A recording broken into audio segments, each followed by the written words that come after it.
देखिए, हारने के बहुत सारे कारण होते हैं और जीतने के बहुत कम कारण होते हैं। हमारे समय में हमारे पास इतनी सारे ऑप्शंस नहीं थे अपने टारगेट को पाने के, या हमें कुछ बनने के, या सफलता पाने के, या पैसे कमाने के। लेकिन आज जितने ज़्यादा सहूलियतें हैं, ज़्यादा चीज़ें हैं ऑप्शन में करने के लिए, उतना ही आज की जनरेशन का ध्येय थोड़ा सा ऐसा है कि वो फटफट गिव अप करते हैं। और उनको हारने का एक दिमाग में वो होता ना कि हार की जो दुख होता है हार का, वो इतनी जल्दी बैठता है दिमाग में कि उन्हें लगता है कि हम में ही कुछ कमी है, हम गलत जगह जा रहे हैं। रीजन ये नहीं है, क्योंकि आपने एक जगह टारगेट बनाया और आप चले, आपको कुछ करना है, आपको कुछ पाना है, और सडनली आपने दूसरा ऑप्शन भी देख लिया क्योंकि वो दूसरा बहुत अच्छा उसमें कर रहा है, तो आपको लगा कि मैं गलत जगह जा रहा हूँ, तो आपको वो करना है जो बगल वाला कर रहा है, आपका दोस्त कर रहा है, आप उसमें जंप अप कर लेते हैं। और सडनली पता चलता है कि आप उसमें मास्टर नहीं हैं, और आपने जो छोड़ दिया वो रह गया, ये भी रह गया, वो भी रह गया। तो ढाक के तीन पात, ना ये मिला ना वो मिला। तो आज की बात सिंपल है कि जब आप किसी चीज को तय करें जिंदगी में कुछ करने के लिए, तो निश्चय अपना बुलंद रखें। ना किसी के कहने पे आए, ना किसी के बरगलाने पे आए, और ना बहुत सारे ऑप्शन आपको दिख जाएं तो ना खुद अपने दिमाग को इधर उधर करें। कंफ्यूज नहीं होना है। आपने जो तय किया है वो अपनी कैपेबिलिटी के हिसाब से तय किया है, वही चुनना है आपको और आगे बढ़ना है। शिद्दत के साथ, मेहनत के साथ, एक मुहिम बनाते हुए, पूरी जद्दोजहद के साथ। उसके बाद भी अगर आपको नहीं मिलता है तो भी आपको फेल होने के बाद निराश होकर बैठना नहीं है, क्योंकि मन के हारे हार है और मन के जीते जीत। तो अपनी पूरी मुहिम के साथ अपने टारगेट को, लक्ष्य को पाना है, जीतना है, और अगर हार भी गए तो कोई बात नहीं, नई शुरुआत करना है। हमारे समय में क्या होता है कि हमारे पास बहुत सारे ऑप्शन नहीं हुआ करते थे। हम लोग बहुत ही एक ही तरह की पढ़ाई होती थी, और सिर्फ बड़ी उसमें देखा जाए टारगेट में तो डॉक्टर, इंजीनियर हुआ करते थे, और जो उससे मिडिल क्लास हुए तो सरकारी नौकरियां हुआ करती थी, उससे नीचे आए तो अपनी अपनी दुकानें, अपने अपने छोटे बिजनेस हुआ करते थे। इसके अलावा हमारे पास कोई ऐसा ऑप्शन नहीं हुआ करता था कि हम कहीं ऑफिस में बैठ के अपने जो हमारी हॉबी है, जो लिखना और पढ़ना, उसमें ही हम कोई अपनी पोजीशन पा लें, क्योंकि ये ऑप्शन तो था ही नहीं। हाँ, टीचर बन जाते थे लोग आज, लेकिन टीचर के अलावा भी बहुत सारी चीजें हैं पढ़ाने के लिए। तो निराश बिल्कुल नहीं होना है। आपको जब ऑप्शन दिखते हैं तो चूज करना है। आज की सलाह बिल्कुल सिंपल सी है कि क्या होता है कि हम बहुत सारी चीजें कंफ्यूज होने की वजह से अपने लक्ष्य को छोड़ देते हैं। हम खुद में ही निश्चय नहीं कर पाते कि हमें क्या करना है। तो निश्चय करें क्या करना है, लक्ष्य को पाना है, कितने समय में पाना है, एक निश्चय करिए, डेडलाइन।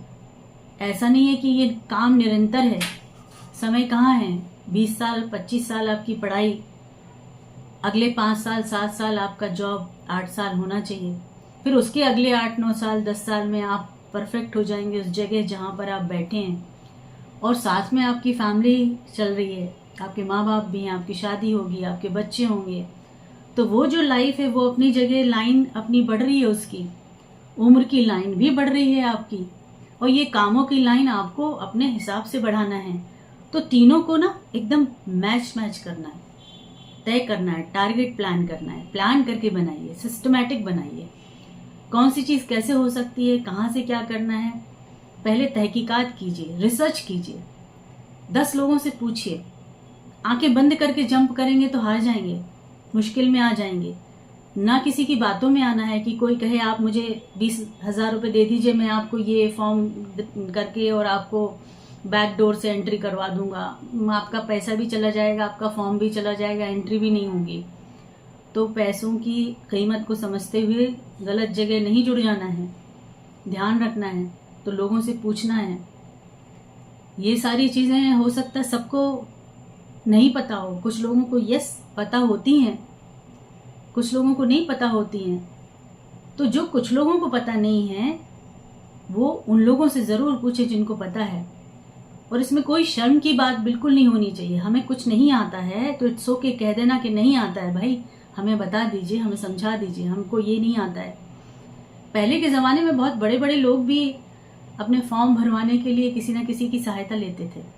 It's okay. जो चीज़ हमारी नहीं है, जो हम नहीं करते आ रहे हैं, उसमें किसी की सहायता लेने में क्या जाता है। थैंक यू बोलिए, उसका किया हुआ हमेशा याद रखिए और आगे बढ़िए। तो आज की जो ये छोटा सा सेशन है, ये आपको लगेगा ये गोल गोल है, लेकिन दुनिया गोल है और इस दुनिया गोल में हम सब घूम रहे हैं, क्योंकि हमारी ज़िंदगी एक फैमिली से जुड़ती है, एक हमारे कामों से जुड़ती है। बिना काम के फैमिली नहीं चलती है। अगर हमारे पास पैसे नहीं है और हम कैपेबल नहीं है अपने घर को चलाने के लिए, तो बड़ी मुश्किल होती है, बहुत मुश्किल होती है। यहाँ तो सारी चीज़ें पैसों से चलती हैं।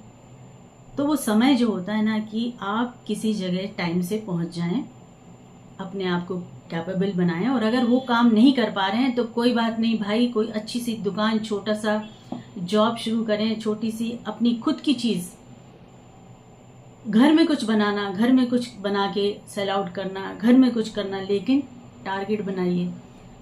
टारगेट बनाइए कि करना क्या है। इस फितूर में मत रहिए कि हो जाएगा, कर लेंगे, बहुत समय पड़ा है, एंजॉय करिए ज़िंदगी को, देखा जाएगा। ये देखा जाएगा नहीं होता है। ज़िंदगी देखा जाए से नहीं चलती है, देखा जाए नहीं, प्लान करिए और आगे बढ़िए। प्लान करते हुए, फैमिली के साथ, जॉब करते हुए भी एंजॉय किया जा सकता है। वो भी एंजॉय करना ना भूलें, क्योंकि सब कुछ टाइम से एक साथ चल रहा है। हमारी यात्रा चालू है ज़िंदगी की, उसमें सब कुछ करना है। निढाल नहीं बैठना है, हार के बैठ नहीं जाना है, टेंशन नहीं लेना है। ये टास्क है ज़िंदगी का, इसमें अचीव करना है। ये टास्क है अपने आप को बनाने का, कुछ बनना है। ये टास्क है कि फेल नहीं होना है, हमारे माँ बाप के एफर्ट को जस्टिफाई करना है, अच्छी ज़िंदगी जीना है। सो ठीक है, गॉड ब्लेस यू। जुड़े रहिए, मिलते हैं अगले सेशन में, कुछ अच्छी बातें करते हैं।